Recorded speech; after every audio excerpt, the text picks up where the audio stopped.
This is going to be a talk on catching connective tissue disease and vasculitis, that is autoimmune multisystem disease, the clues and warning signs. This is by Dr. B.G. Dharmanand. We are all familiar with him, but I'll just run a quick introduction. Dr. Dharmanand has been a practicing rheumatologist here, one of the early rheumatologists along with Dr. Chandrasekhar since almost 1997. He is currently a consultant at Manipal Hospital and a consultant and director at Chandray. He usually handles the clinical aspects of this extremely well. So I suggest we all perk up and listen in. This is one of those diagnostic problems that we all have to. Dr. Dharmanand, the podium is yours. Good morning. Thank you, Chairperson, for the introduction. Catching connective tissue disease and vasculitis early. What are the clues? What are the warning signs? That is the topic. As somebody was asking, predicting and preventing connective tissue disease and vasculitis is a very, very new area of science at this moment. I will come to that in one of the later slides. At this moment, it is still in theoretical stage. But what we can do reasonably well is identify connective tissue disease early and initiate treatment early so that we achieve a better patient outcome. Why we should detect these diseases early? As you would have understood by now, by Dr. Chandrasekhar's talk, that inflammation over time would result in damage. This is true for almost all inflammatory disease, even infective diseases. Anything which causes inflammation, if it stays in the body long enough, can lead to damage. Examples, I can give any number of examples. Uveitis. If a uveitis is not treated appropriately, adequately, it can lead to long-term complications like synecdoche, glaucoma, cataract, etc. Even a simple pimple. I have few pimple marks here. Some of you don't have. So you are lucky enough that your pimples did not leave a scar. It left you very quickly. My pimple took me 3 months to go. So I have left with few pimple marks. So this is a scar of an inflammatory disease. So this is a beautiful example of a lupus patient. It's not the same patient, but early lupus rash. Is this correctable? Probably it will reverse. But if it stays long enough, the patient would look like a wolf rather than a man. So this is the scar part of it. This is a simple skin scar. But if it happens to the kidney would fail. If it happens in the brain, the patient would end up with a stroke or a difficulty in, with like a partial dementia, altered mental function. I will go through a story of a patient whom I saw a couple of months ago. When I saw her, she was a 23-year-old female, presented with 4 weeks of fever. She was evaluated earlier, found to have significant urinary tract infection, but cultures were negative. She was treated with 2 courses of antibiotics, but fever continued. She was considered to have a fever, antibiotic-resistant urinary tract infection. She developed drug rashes, and ESR was very high. She subsequently developed low WBCs and low hemoglobin, which were thought to be due to some of the newer antibiotic peptides and other antibiotics which were given. So they thought there is a drug-induced cytopenia. And the patient had lost 6 kgs. And she also gave history of tuberculosis, treated for tubercular pleural effusion 6 months ago. She had completed ATT 6 months ago. This was the story. It looks very logical, and somebody tells me this story, it looks very appealing and correct. But I would like you to look at the same story from a different perspective. I have highlighted some of the features. She is a young female, had fever, had UTI, probably she has proteinuria, sedimenturia, pus cells, RBCs. She has rashes, she has low WBC, low hemoglobin, she had a past history of pleural effusion. So if these things can highlight the previous story, if somebody has told me the story, a resident has told me the story, it would look very correct and apt. But I am trying to stimulate you to think the same story in a different way. Look at these things separately and see whether it can fit into a single disease. Put this into a category. This could be lupus. So there is a high pre-test probability of lupus here. If there is no pre-test probability of lupus, the patient has got only fever, nothing else, or patient has only back pain and nothing else, you do a ANA test, the likelihood of it coming positive, or even if it comes positive, likelihood of patient having lupus is very low. In this situation, likelihood of lupus is very high. So a positive ANA is diagnostic. It can confirm the diagnosis. You can finish with that. That no more investigation is required. It would be typical in a case where Chandrasekhar was asking in a PUO setup. If you have this, if these things flashes up in from your clinical summary, you do a clinical test. ANA comes positive, it will be diagnostic. Then subsequently you can do other tests like double-stranded DNA, ANA profile and complements to give us additional prognostic information. So this is very, very important, particularly for a physician. For a rheumatologist, it's easy. For we think of connective tissue disease, all the patients, whether they have it or not. But for a physician, it's extremely difficult to think of connective tissue disease because these connective tissues are rare. You are likely to, even after this lecture, you may not see another SLE for another 6 months. You would have forgotten everything which you have listened to today. It's very difficult to remember things. So you have to remember the concept right. Okay, things are not working out. Start looking at from a different angle. Okay, what else it could be? Try to summarize. Then you will probably arrive at a differential diagnosis and you will definitely stumble upon the correct diagnosis. These are all the big list of symptoms which somebody can present initially to any of the physicians. Like if somebody has Raynaud's phenomena, they can be with the physician. Polyarthritis could be with orthopedic surgeon, proteinuria with a nephrologist, and depending upon what symptoms patient has, the patient can present to the various specialists. Like in 100 multiplex, will be seeing a neurologist. So these symptoms are not specific to connective tissue disease. But if somebody has one of the symptoms, as a physician, if you start looking for other symptoms, okay, somebody comes to you with pancytopenia, but if he starts looking for fever, somebody has oral ulcer also, recent history of serositis, then you may connect it to a connective tissue disease like lupus. In isolation, it's very difficult. So the early diagnosis is always difficult because I've already told you it is rare. So sometimes the differential diagnosis slips out of our mind, but it is essential to make an early diagnosis because these diseases could be either organ threatening or life threatening. The compound the problem, all symptoms can come together acutely or may have a very insidious onset and features can accrue over time. So a pleural effusion before 6 months, current urinary tract infection, and another low hemoglobin needs to be connected because they are not coming together to you. And early symptoms are vague and non-specific, and lab tests too are non-specific. As ANA could be positive in autoimmune thyroiditis, could be false positive in elderly population.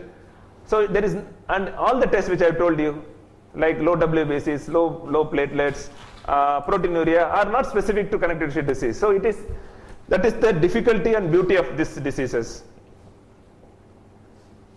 So early diagnosis is critical, and delay can lead to either increased mortality or damage to the finger, toes.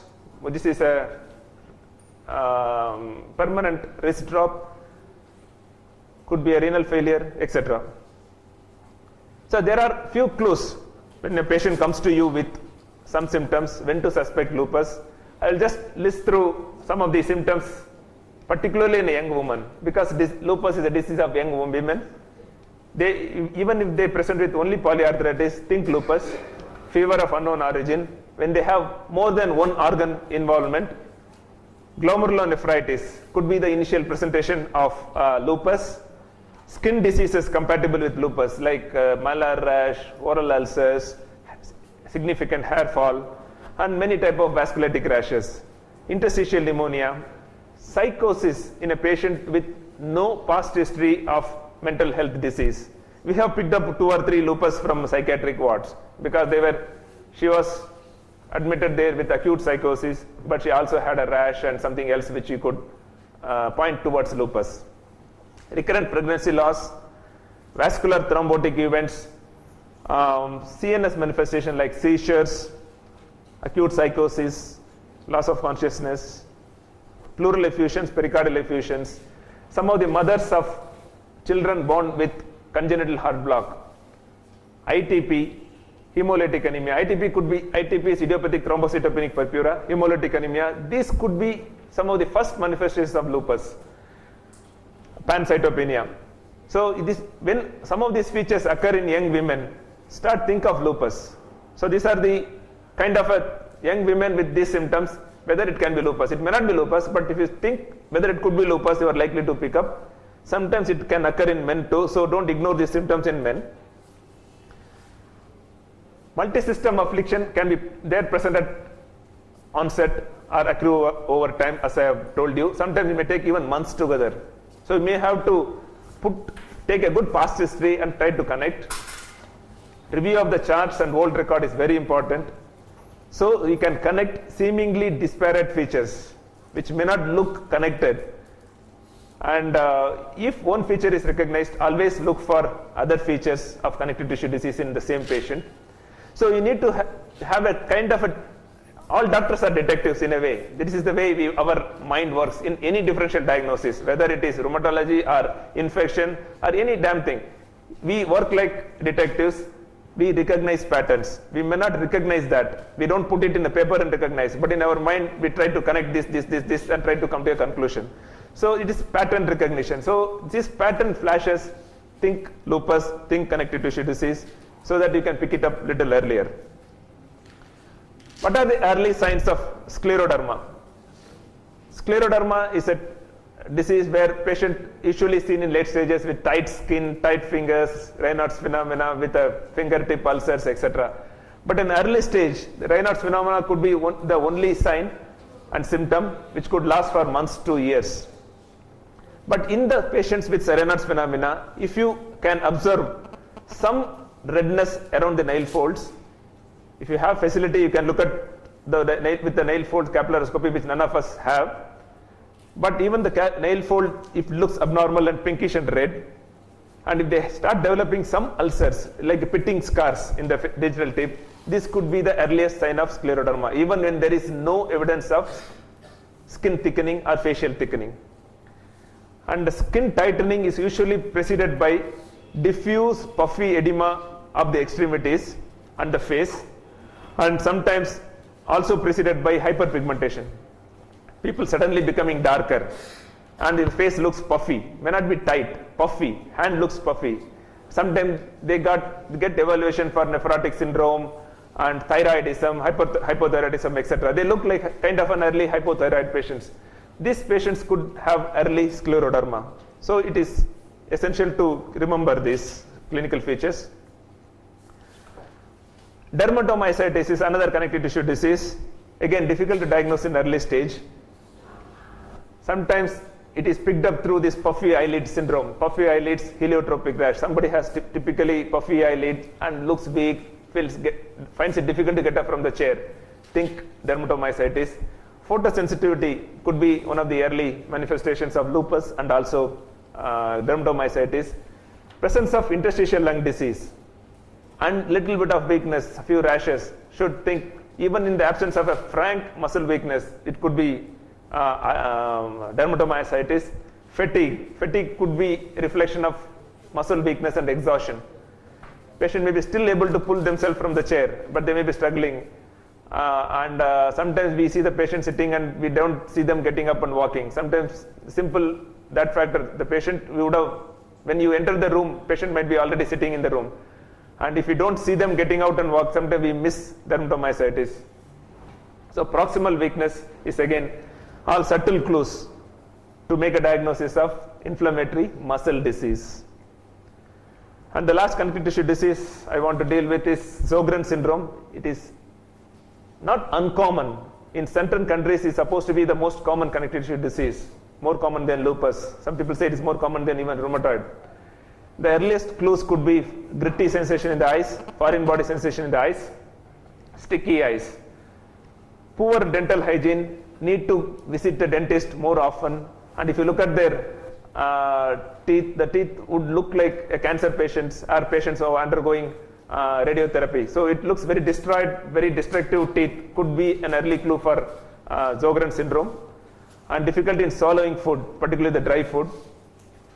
Sometimes in the absence of dry eyes, dry mouth, patients can have present with cutaneous vasculitis, particularly gravity dependent purpura. If they stand for a long time, if they exercise for a long time, they get a purpura. And these patients have hypergammaglobulinemia and they have ANA and anti-Rho, anti-La antibody positive. So these patients probably have very, very early Sjogren syndrome, or we can call them as anti-Rho antibody related syndromes, or we can even give it a name as undifferentiated connective tissue disease, but we can start treating these patients. This could be an early intervention opportunity. Photosensitivity could be due to presence of anti-Rho, La antibodies. So this could be one of the early clues for a connective tissue disease, Sjogren. And mothers of children born with congenital heart block generally on follow-up develop Sjogren syndrome. So some of the early intervention strategies like photoprotection, etc. could be initiated in these patients little early.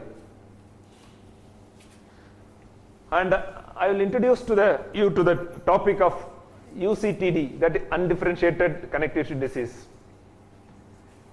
When patients present with one or two features of connective tissue disease, we have seen a list of CTD features. If they have one or two features, but they don't fulfill the criteria for any of the defined connective tissue disease, or if they don't look like SLE, they don't look like Sjogren, they don't look like dermatomyositis or scleroderma, and if they have ANA positivity, probably we can call them as undifferentiated connective tissue disease.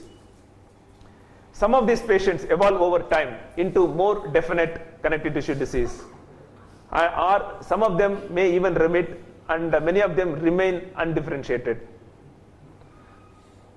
And these patients can be considered as patients who have early connective tissue disease, and we have intervention opportunities in these patients. Treatment can be started even without waiting for somebody to fulfill the criteria. So if they have dominantly skin problem, treat the skin problem and treat them appropriately so that they don't develop the other features. And one theory is hydroxychloroquine early, if introduced early, may delay the progression or delay the development of full-blown connective tissue disease in this patient, because hydroxychloroquine has, by mechanism of action, it delays the antigen presentation to the T cells. By doing that, it might reduce the immune activation. As Chandrasekhar was telling, the epitope makes sense, but we don't have a solid proof that it does prevent in the long run, but we all use it. And there is a patient, whether you like it or not, comes to you with positive ANA report and positive other autoantibody report.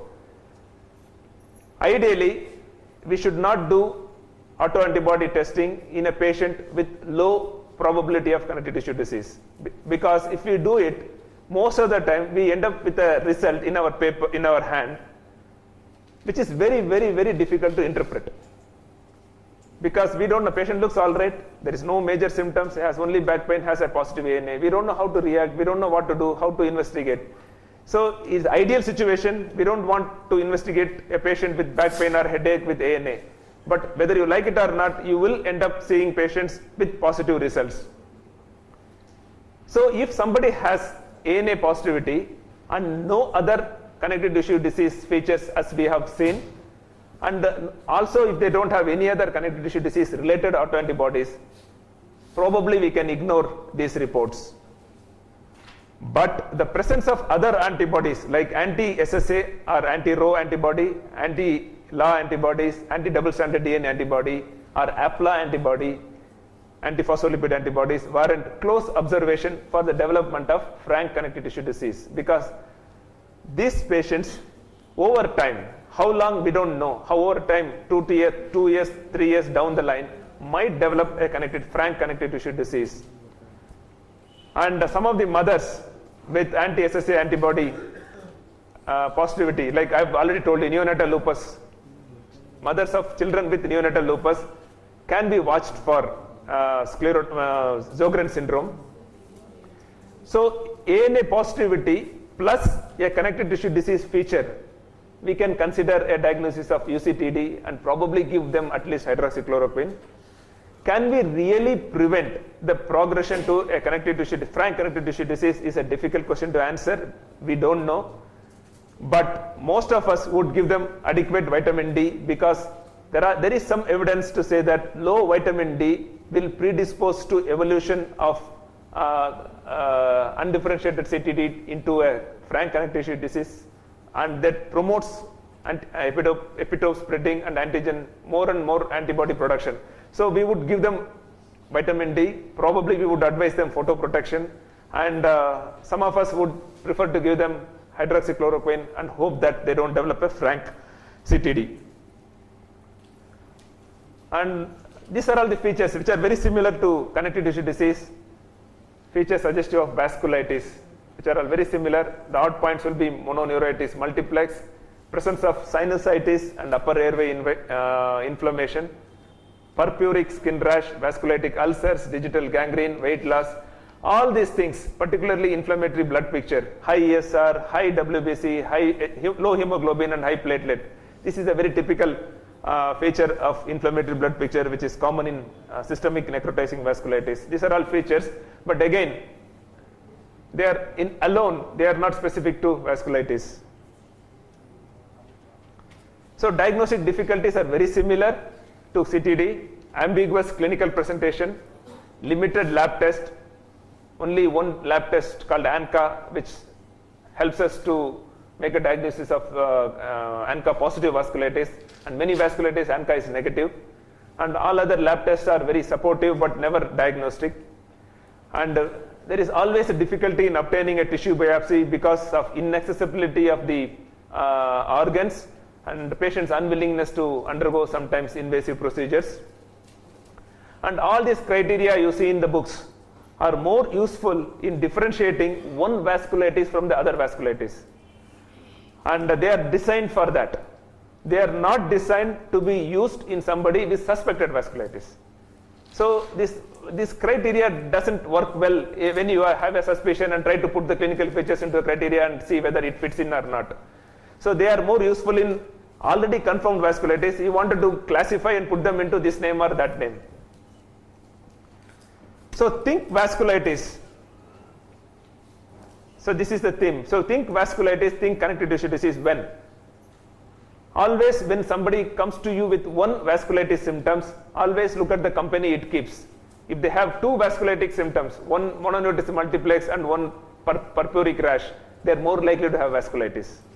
One foot drop alone probably may not be. It could be a compression related, maybe injury related. But if this two combination is unlikely to be due to any other thing other than vasculitis.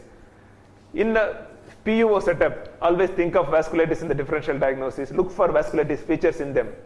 Multi-system presentation, and in all sick ICU patient, think vasculitis. Think vasculitis. Then you will pick up few patients, particularly somebody with a pulmonary hemorrhage, maybe lung shadows, which were supposed to be due to SIRS. Or what do you call that?